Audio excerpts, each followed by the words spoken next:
নমস্কার, ওঙ্কার বাংলায় আপনাদের স্বাগত। আমি আপনাদের সঙ্গে বিশ্বজিৎ।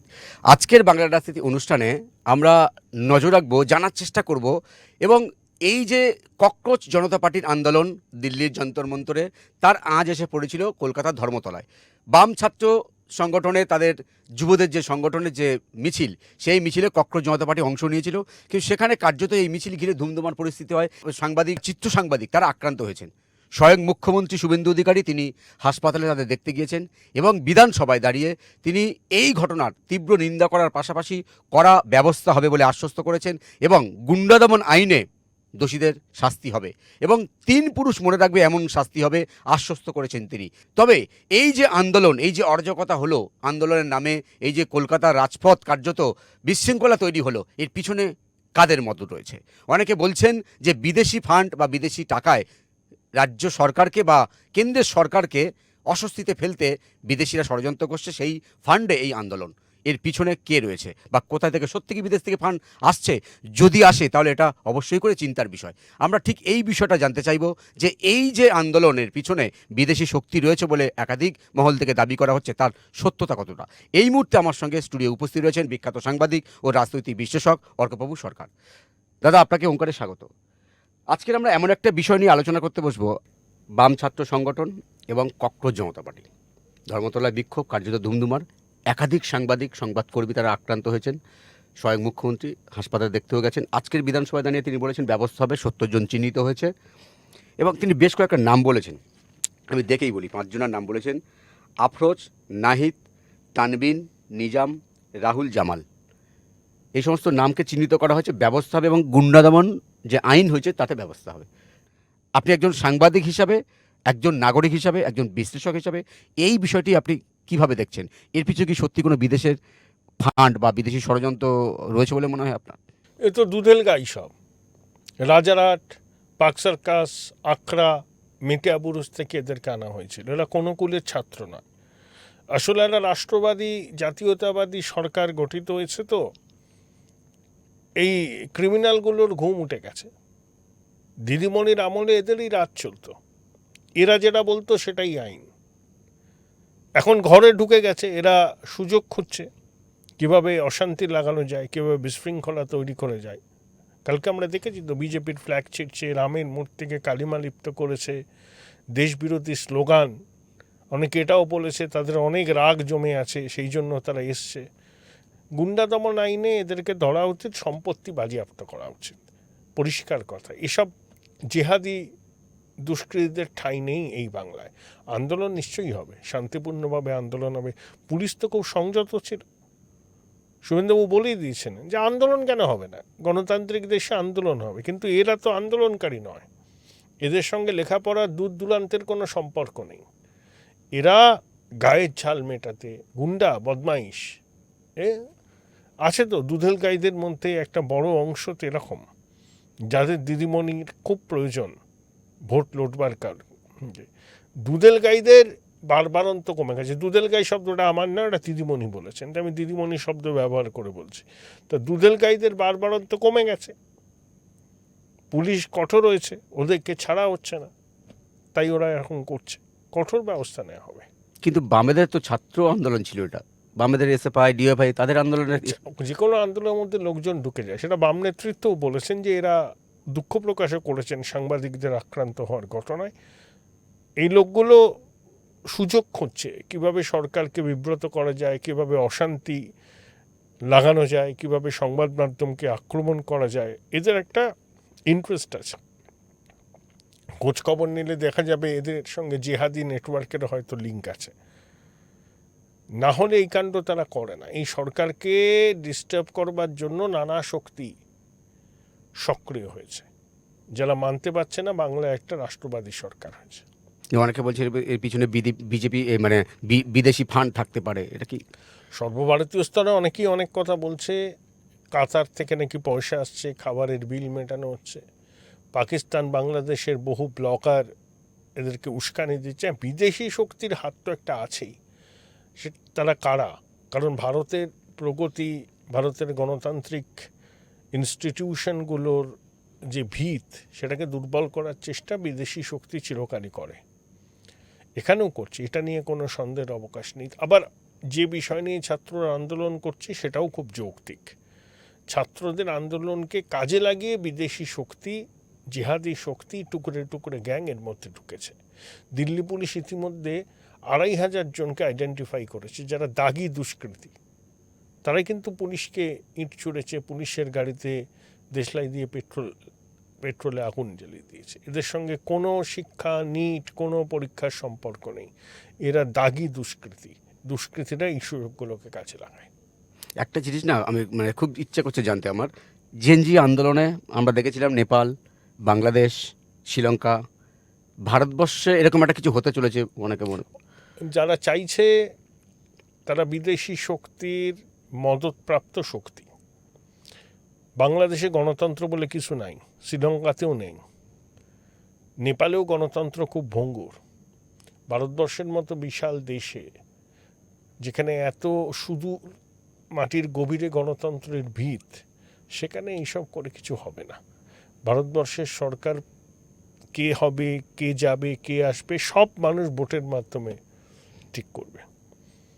সেটা চেঞ্জিরাও জানে, কিছু লোক এদেরকে উস্কাচ্ছে যারা হচ্ছে বিদেশি শক্তির মদতপ্রাপ্ত। আমাদের দেশের মধ্যেই আছে, সরকারকে উচিত এদেরকে চিহ্নিত করা, এদের স্বরূপটাকে উন্মোচন করা। এরাই টুকরে টুকরে গ্যাংয়ের প্রতিনিধিত্ব করে। জেনজিরা আন্দোলন করবে, তাদের ভাষায় আন্দোলন করবে, সরকারকে রেসপন্সিভ হতে হবে।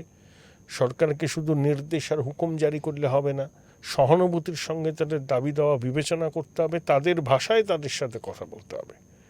তার মানে এই নয় কেউ কেউ ভাবছেন, স্বপ্ন দেখছেন এখানে বাংলাদেশ হবে না।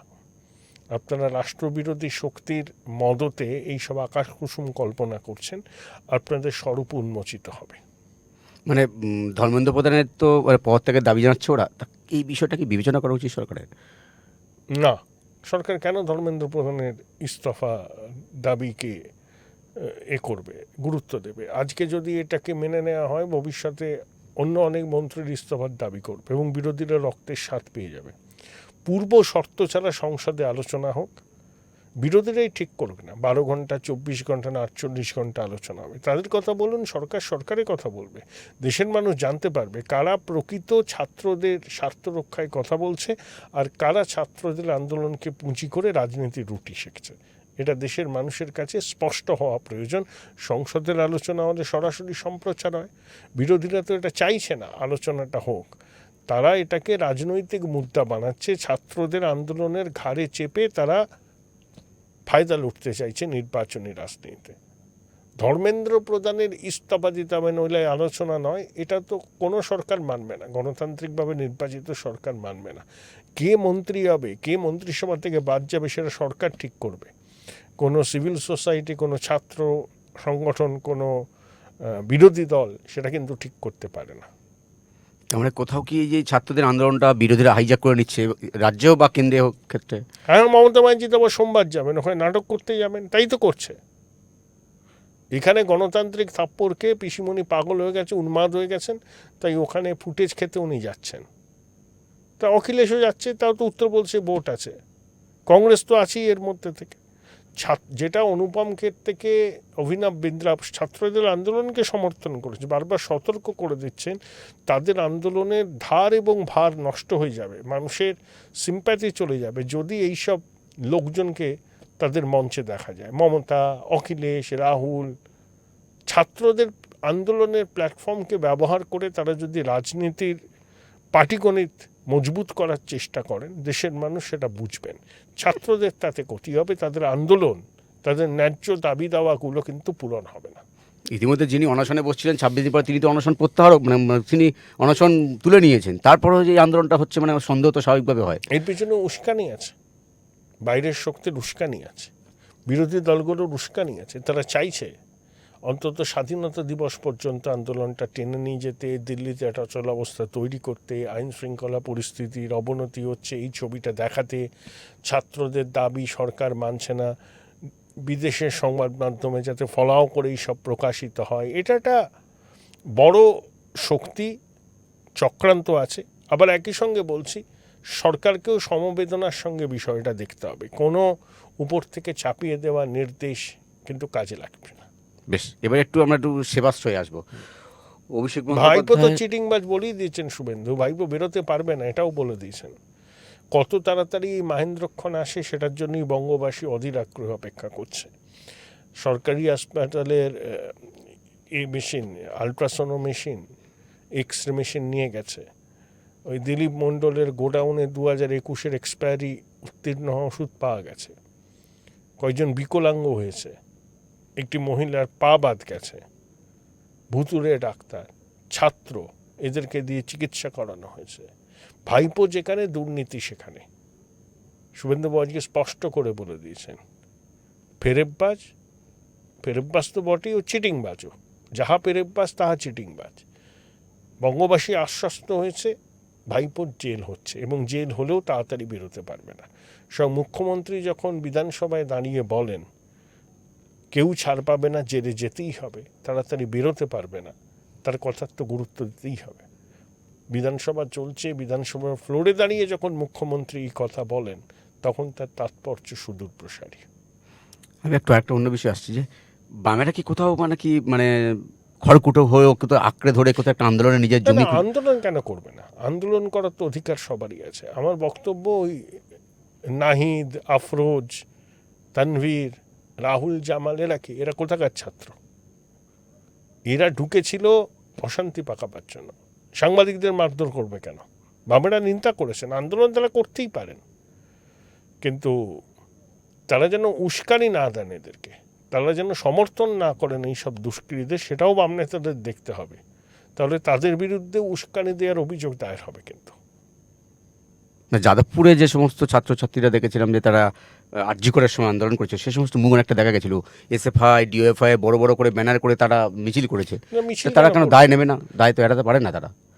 তারা তো ক্ষমা টমা চেয়েছে, বলেছে এদের সঙ্গে যুক্ত নয়, কিন্তু এদের মিছিলেই বা এরা এলো কেন? এটাও তো প্রশ্ন। দেখুক না, পুলিশ তদন্ত করে দেখুক যে 70 জনকে চিহ্নিত করা হয়েছে, তাদের সঙ্গে কার কি পরিচয় আছে, কি সূত্রে তারা এসছে, তাদেরকে কেউ আমন্ত্রণ জানিয়েছিল নাকি স্বেচ্ছায় এসছে, এগুলো তদন্ত না হলে বোঝা যাবে না। বেশ, এবার এই ঘটনার প্রতিবাদে ধিক্কার জানিয়ে বিধানসভায় আজকে দেখলাম আমরা যে বিজেপি যারা বিধায়ক তারা মিছিল করেছেন একটা বিধানসভার ভিতরে, গান্ধী আম্বেদকর মূর্তি পাওয়া দেশে। এই ঘটনা দেখলাম, আবার মুখ্যমন্ত্রী স্বয়ং হাসপাতালে চলে গেলেন। কিন্তু অতীতে আমরা দেখেছিলাম একাধিক সাংবাদিক নিগ্রহ, তখন তৃণমূলের আমলে আর কি, এই ধরনের ঘটনা আমরা দেখিনি। মুখ্যমন্ত্রী ছুটে যেতে সাংবাদিকদের কাছে দেখিনি আমরা। দুটো সরকারের ফিলোসফিতে পার্থক্য আছে। শুভেন্দুবাবু সবার সঙ্গে সুসম্পর্কের চলার পক্ষপাতী, সাংবাদিকদের সঙ্গে তার সুসম্পর্ক আছে। আমি স্বাগত জানাই তার এই ভূমিকাকে, এবং তিনি যেভাবে সাংবাদিকদের পাশে এসে দাঁড়িয়েছেন, বিজেপি বিধায়করা দাঁড়িয়েছেন, খুবই ইতিবাচক। প্রেস ক্লাবও দেখছি নিন্দা করছে, আগে করতো না এইসব, এখন করছে। ঠেলায় পড়লে গোয়ালা ঠেলা বয়, এটাও হয়েছে আর কি, ভালো। অসংখ্য ধন্যবাদ। একদম বিদেশি শক্তি আমরা দেখেছিলাম, জেনজির যে আন্দোলন, সেই আন্দোলনে শ্রীলঙ্কা, বাংলাদেশ, নেপালের অবস্থা। কিন্তু ভারতবর্ষ কিন্তু এই জেনজির যে আন্দোলন বা ককরোচ জনতা পার্টি নামে যে আন্দোলন, তারা যে ইস্যুতে আন্দোলন করছিল, ছাত্রদের স্বার্থে নিট প্রশ্নপত্র লিক হয়ে যাওয়ার যে ঘটনা, তার বিরুদ্ধে আন্দোলন তারা করছিল। কিন্তু এই আন্দোলন কোথাও একটা যেন বিরোধীরা হাইজ্যাক করে নেওয়ার চেষ্টা করছে, তাতে ছাত্রদের যে স্বার্থ সেটা কোথায় বিকৃত হবে বলে তিনি মনে করছেন। এবং বিদেশি যে ফান্ড বা বিদেশির যে মদত রয়েছে সেটা কিন্তু একেবারে উড়িয়ে দিচ্ছেন না তিনি। আমরা ঘটনা পরম্পরার দিকে অবশ্যই নজর রাখবো। আপাতত আলোচনা এই পর্যন্তই। অন্যান্য খবরের জন্য চোখ রাখুন ওঙ্কার বাংলায়। নমস্কার।